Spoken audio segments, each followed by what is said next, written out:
Hey everyone, my name is Fraser. I am currently working on a trailer slash the Steam page for my game Rated Mutant. Links in the description. And I decided it'd be a good time to take a break and make a little content for you guys. So today we are doing listicle.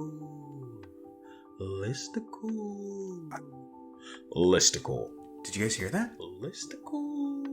It's getting more intense. I guess we're doing a listicle. All right, so today we are talking about the top 5 ways to guarantee that your game fails. Let's say that you really hate success. Let's say you want your game to fail. Maybe you made a bet and you will make more money in the bet of making your game fail than you will make your game succeed. Well, this is the list for you. So, number 5, we have making a bad tutorial. I know this one very well as I've made many bad tutorials, right? It proceeds, but watch if I click it like really fast what happens. Yeah, do you see that it breaks like a bunch? So basically, if you build a tutorial in which the person playing your game can't figure out how to play your game, they're probably just gonna stop playing your game one way or another, or worse, even refund your game.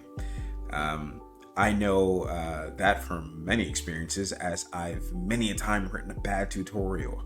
A tutorial can make or break your game. If you have a good one and it's very natural, it progresses slowly instead of just like a wall of text or something like that, your game is more likely to be successful. But I can guarantee you that if you make a bad tutorial that no one understands your game and it's not intuitive at all, that game will fail.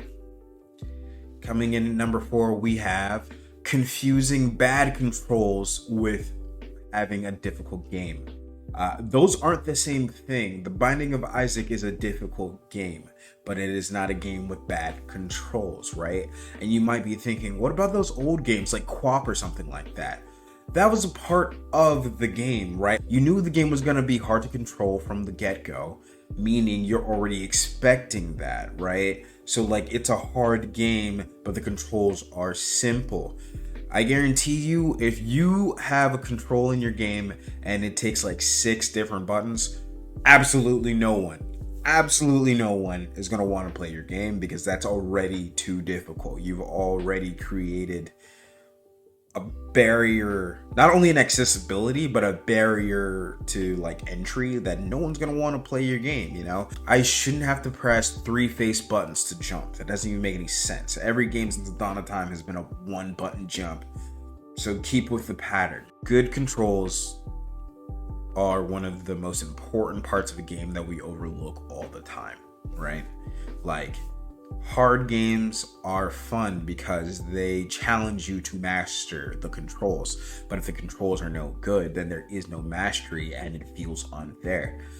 Big parts of why people stop playing games is because the game feels unfair. And even if the game is rigged to their favor, they still want it to feel fair, you know? They don't want to feel like you're just giving it to them. They don't want to feel like you're taking too much away from them. Games should feel fair, and bad controls lead to games feeling unfair. Number 3, we have no QA testing / releasing a game with game-breaking bugs. Cyberpunk.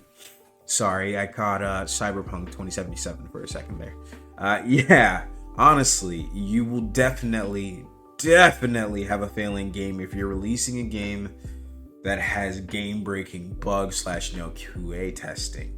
You have to test your game for bugs. It can be so frustrating for people when things don't work the way they want it to work. Just think about a time you're using a piece of software and then it starts to glitch out or bug out or something like that. That will make the experience that much more likely to go badly, you know? And I'm not saying small bugs. I mean, obviously, pretty much anytime you release a game, there might be an issue, like a hiccup, 1 or 2, but I think it is always better to delay a game rather than just send it on a bad implementation or something like that, you know? Like, if you know 50% of people that boot up your game, it's gonna crash immediately, maybe don't release that game. Just maybe. So number 2, don't market your game. You want your game to fail? Then don't market it. If no one ever hears about it, no one can play it, and therefore it will fail. Yeah, so like just don't market it, you know, don't put it out on Facebook, Twitter, Instagram, Don't post on Reddit. Do nothing. Don't text your friends. Don't tell your friends, right? It'll just be our little secret, your little secret, somebody's secret. Just you and the game. That's it. I guarantee that if you don't market your game, it won't do well. And that is what we want here, guys. Focus, right?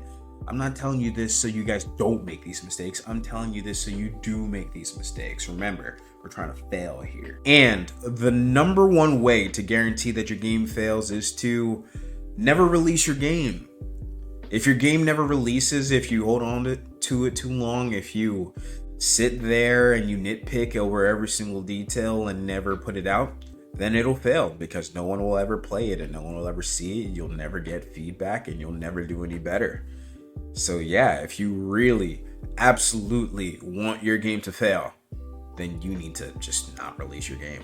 So this video was obviously a joke video, right? These are a bunch of ways that I've seen games fail. These are some of the ways that my games have failed. And this is more like an advisory with a joking manner. Obviously, do the complete opposite of these things if you want your game to be successful. Not to say that these things guarantee success. That's not the same thing, right? They just guarantee that you will be more successful than if you don't do these things. If you do the things on this list, you will fail. But if you do the opposite of these things, there is a higher probability of you potentially actually succeeding. And I think that's what most of us are trying to do. And hey, if this list helps you fail and failing actually is your goal, then kudos to you. I think I'm a master at failing at this point. But yeah, if you guys liked this video, if you had a laugh or a chuckle or whatever, please like, share, subscribe, hit that bell, all of that jazz. Thank you guys for watching all the time.